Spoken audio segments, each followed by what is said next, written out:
Our environment is the most precious thing we have, whether you live under big coastal skies or surrounded by neighbours in an inner city flat. We all share the same earth. So, would you like to celebrate our collective space on this crowded planet by entering our exciting new competition? We'd like you to produce a film about an environmental issue you feel really strongly about, whether you live in a town or on a remote Scottish island, whether you're concerned about pollution from all this traffic, or you might be concerned about the declining number of butterflies in your garden. Great oaks from little acorns grow. Your environmental idea could become a working script with enormous film potential. Your ideas could create a movement for change. Some of you will have access to the best video equipment. Some of you will not. It matters not. The winning film will succeed not on the way it was shot or edited, but because of the passion that goes into it. Passion creates good production values, which in turn leads to prizes, of which there are 3. The 7 to 8 minute film should be made by teams of 3 students. It could be dramatised or it could be a documentary. You could even use music and poetry.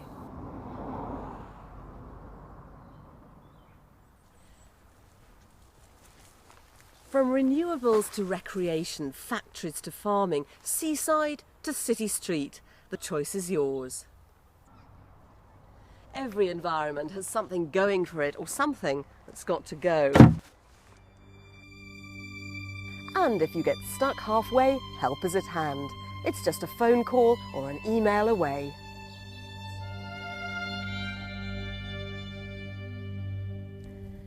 In the short clip you're about to see, we'll offer an insight into how to make your own film.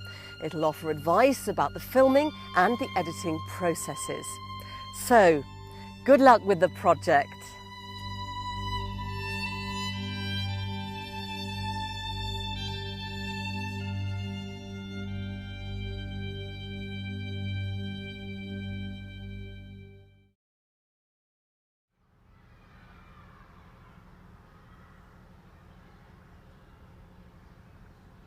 What I'm going to try and do today is to give you a clue as to how to make a short film. I'm not going to tell you what to make, that's entirely down to you. I mean, it's a very personal thing.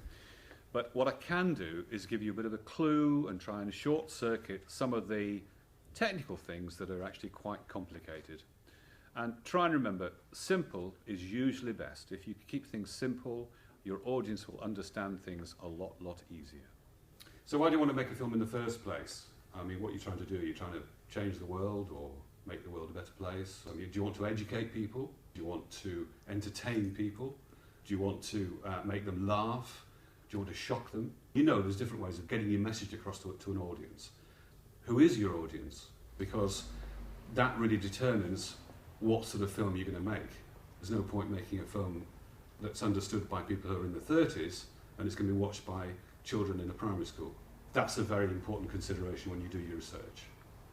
Nowadays, with the internet, the best research tool is obviously using Google. Research is undeniably the most important issue when you start to make a film. With good research, you can make your life so much easier. Also, research is cheap. As soon as you take that camera out of its box and you go on location, that's when it starts costing money. Before you commit a frame to film or video or nowadays memory card or hard drive, be organised. That is the fundamental thing that you need to achieve. We've decided to look at the life of a gamekeeper because not many people know what a gamekeeper does or what's entailed in the life of a gamekeeper. So we're going to look at that and try and get people more informed. Also, you're going to interview somebody, for example. It's good to go and meet that person without the camera, because you'll find out things from that person. The interviewee will probably give you additional information that you hadn't thought about that will then lead you into even better research. This is a gritting point.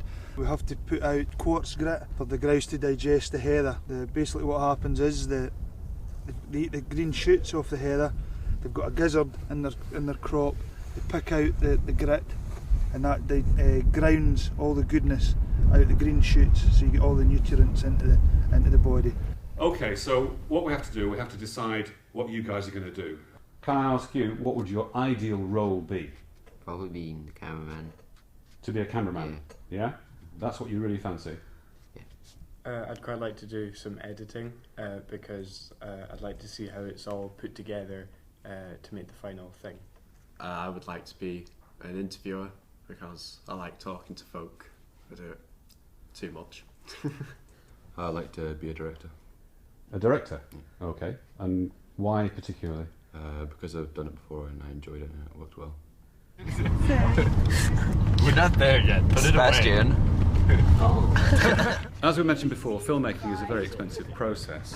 So, along with the good research, it's often a very, very good idea to have a recce. See where you're going to go, see where you're going to film, choose your locations carefully, know where the light's coming from, morning sun, so you know where to put the camera in relation to an interviewee. All that sort of stuff is vitally, vitally important. We've got the schedule here. We're going to try and get to them all, and we're going to start with the cutaways first, and then we're going to go on to gamekeeper routine. A good idea is to actually draw up a shooting schedule. A shooting schedule is a bit tedious to do, but it's very, very useful. You can use the information gleaned from your research and your recce, and you can physically write down a table of events for any shooting day with information as to where you're going, how long it's going to take to get there, by which route. And I've actually written something down for you here in terms of how to actually lay it out. 10:30 we arrive at Waterfall, we film for an hour, but then there's another hour for doing some reverses and general views and stuff, and then we have a cup of tea and a sandwich. We're going to have a tea break.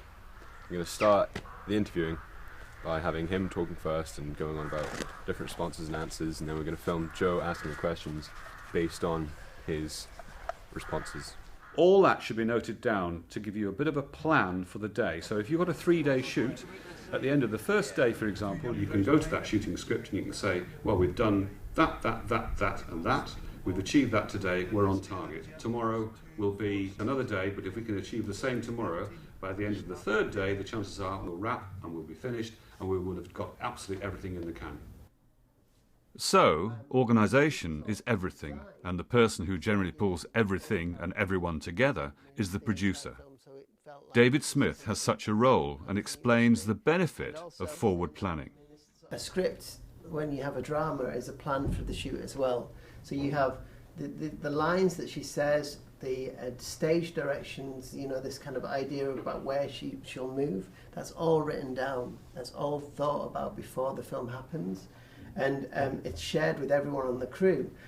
Most dramas, if not all dramas, have a shooting script. They have to have, because everything is so regimented. Documentary making is slightly different, but if you can achieve some sort of a script, so you know roughly what's going to be said, who you're going to talk to, what you're going to talk about, you can plan a breakdown of the day's events, a bit like the schedule, but you can put things in order. That's of great use if you're out filming. If everybody's got a copy of the shooting script, you're all singing, if you like, from the same hymn sheet. There's no confusion. So, in terms of the people that are involved in this part of the shot, it's I suppose myself in terms of the person that's helped develop the script and organise and find the money. But in terms of this, the whole sort of scene, we had about 50 people working on this film, a real sort of logistical challenge. And that's what, if you like that kind of thing, if you like being organised and working in a team, then that's what one of the sort of real things that make filmmaking interesting. You've also got the artistic elements of filmmaking in terms of the storytelling aspects. And you're trying to keep someone's attention, tell them something interesting and new through the film that you're making. And that's exactly what any filmmaker is doing as well, in that they're trying to create something that is entertaining, insightful, interesting, and that's going to draw in an audience to want to see it. Also remember that The film doesn't have to be too long. It should be ideally, I think, about between 7 and 8 minutes. Probably the most important part of that film will be the opening, the first minute, or maybe even the first 30 seconds. If you can hook your audience right from the very, very beginning, either with a stunning visual image or the most captivating soundbite, you'll grab your audience. If you grab them, they're going to stay with this film right through to the end. And then at the end, equally as important, try and leave them with something, again, really quite stunning. Even if they reach out for the Kleenex because they're so upset by your film, you've kind of won. You've done your job. You've actually made it work. You've given the audience something that they didn't really expect. So well done. Well done. You've done it.